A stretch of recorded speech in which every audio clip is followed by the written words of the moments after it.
Oke. Ada yang menarik tentang arah arus listrik. Arah arus listrik pada suatu rangkaian itu ternyata berlawanan dengan aliran elektron. Kalau kita gambarkan dalam satu rangkaian di mana terdapat beda potensial dengan besar tertentu gitu, kemudian disambungkan dengan suatu resistor atau penghambat, maka arah arus listrik itu akan berlawanan dengan arah elektron. Seperti apa? Misalkan arah elektronnya ke sini, arah arus listriknya adalah ke sini, maka arah elektronnya adalah ke sini. Tadi kurang disimbolkan, berarti sini resistor disambungkan dengan suatu beda potensial atau ada energi di sini ya. Maka arah arus listrik ini akan berlawanan dengan arah mengalirnya elektron. Misalkan arus listriknya ke sini, elektronnya ke sana ya. Jadi ternyata dalam suatu rangkaian itu arah aliran mereka tuh akan berbeda. Nah, bagaimana cara menentukan arah ini? Sebenarnya arah ini tuh suatu kesepakatan yang sebenarnya diketahui bahwa penyebab utamanya adalah ini nih, arus listrik. Karena arus listrik ini muatannya apa? Muatannya negatif juga kan? Jadi kalau muatannya negatif ketemu dengan negatif, pada umumnya mereka pasti akan berlawanan. Nah, dalam suatu bahan, misalkan bahannya, kita membahas tentang bahan nih. Misalkan bahannya itu ada sebuah tembaga. Ada tembaga merupakan salah satu bahan utama untuk menghantarkan listrik ya. Pada suatu suhu 300 Kelvin memiliki jumlah elektron bebas. Jadi dia punya elektron bebas sebanyak,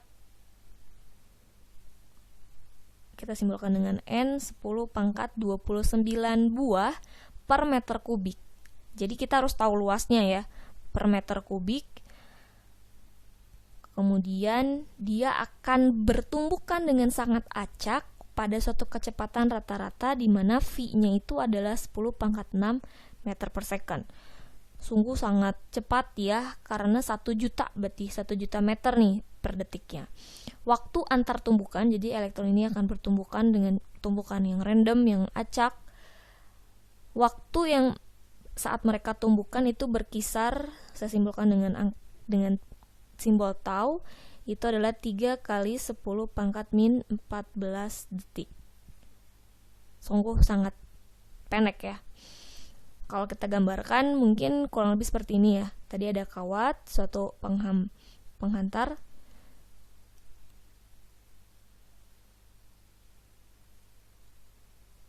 Saya buatnya sederhana begini.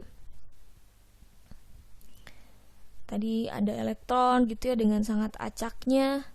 Dia punya kecepatan berapa tadi? V sama dengan 10 pangkat 6 meter per second.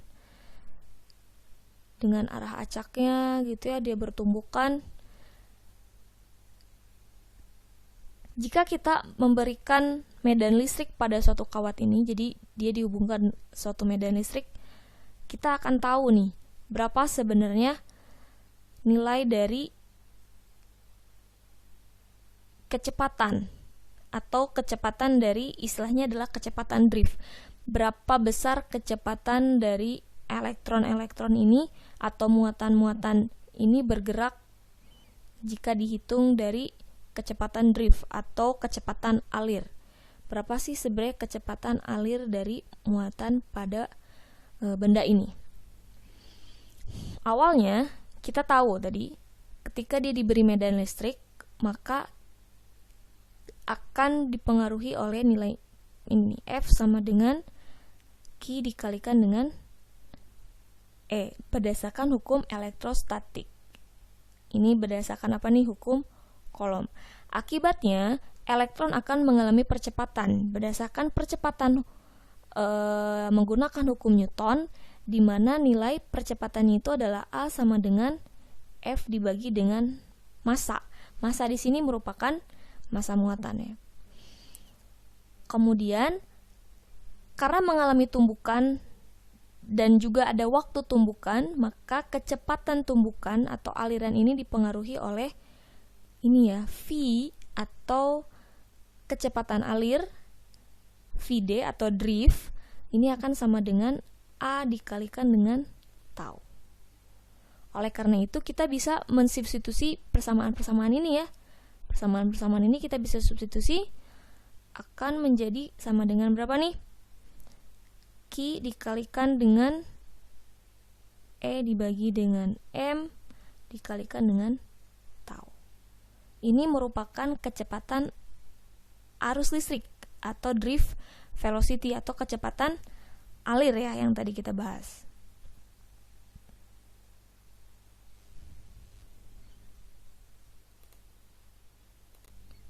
Nah, untuk menghitung bagian ini berarti kita membutuhkan informasi nilai muatan, nilai massa, kemudian nilai energi dan waktu. Yang sudah ditentukan nilai muatan ya. Biasanya nilai muatan itu adalah 1,6 kali 10 pangkat min 19. Kemudian untuk massa dari elektron itu sekitar 10 pangkat min 30. Nah, yang belum kita ketahui ini nih berarti ya. Energinya berapa? Waktu udah kan yang tadi ya ini ya, 3 kali 10 pangkat min 14. Berarti kita harus cari nilai E. Nilai dari E ini atau nilai dari beda potensial. Misalkan kalau kita menghitung panjang kawat ini adalah 10 meter, berarti kita hanya harus mengetahui bagian dari panjangnya ya, tadi 10 meter. Berarti karena beda potensial itu dipengaruhi oleh panjang dari kawat, berarti bagian ini adalah nilai beda potensial dibagi dengan berapa nih? 1 ya.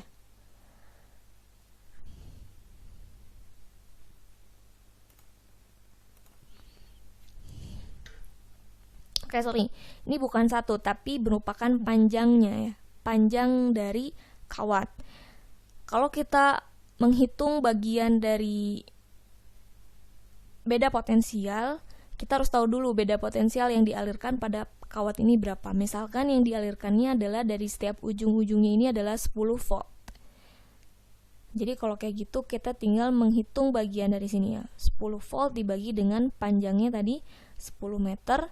Berarti energinya itu adalah 1 dibagi dengan volt per meter. Berarti ini dapat ya nilai 1. Substitusi aja langsung ke sini untuk mendapatkan kecepatan alir atau velocity drift. Kita masukkan ke persamaan ini. 1,6 kali 10 pangkat min 19 dikalikan dengan 1 dikalikan dengan ini ya, mana 3 kali 10 pangkat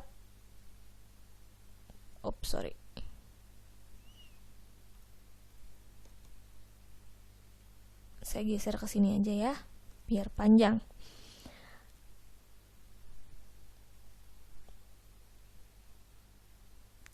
Tiga dikalikan dengan kok 3 sih?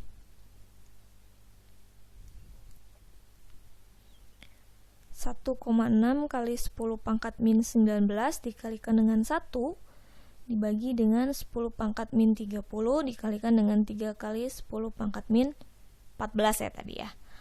Ini berapa nih nilainya nih?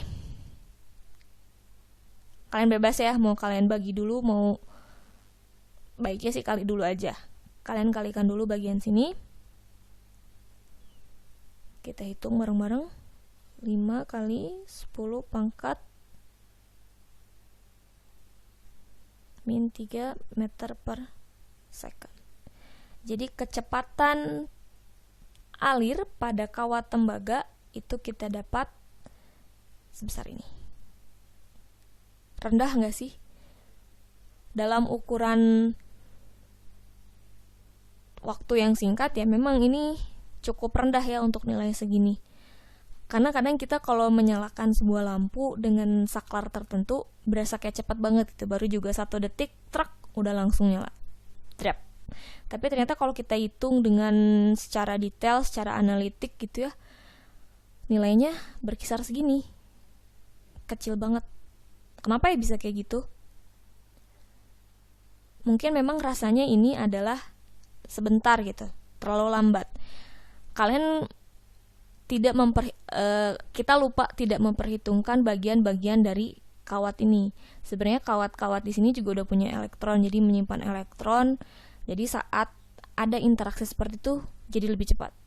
Meskipun pada awalnya nilainya itu rendah gitu. Kecepatannya sangat kecil atau ya lambat gitu istilahnya.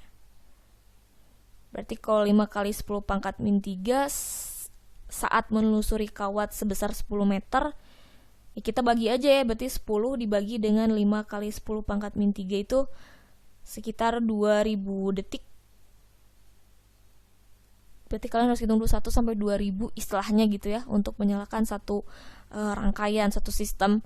Tapi ternyata enggak selambat itu kan. Kalau pada kenyataannya kalian tinggal trip aja langsung nyala. Itu tadi alasannya karena sebenarnya bagian-bagian dari kawat ini mereka sudah menyentuh atau punya elektron-elektron tertentu yang bisa berinteraksi masing-masing. Jadi sejumlah besar elektron yang berada dalam kawat konduktor ini udah ada sebelumnya. Jadi aliran-aliran tersebut tuh bakalan lebih cepat. Terus kemudian ada beda potensial tadi kan, karena arus listrik itu dipengaruhi beda potensial. Seketika lampu itu pasti akan menyala. Oke.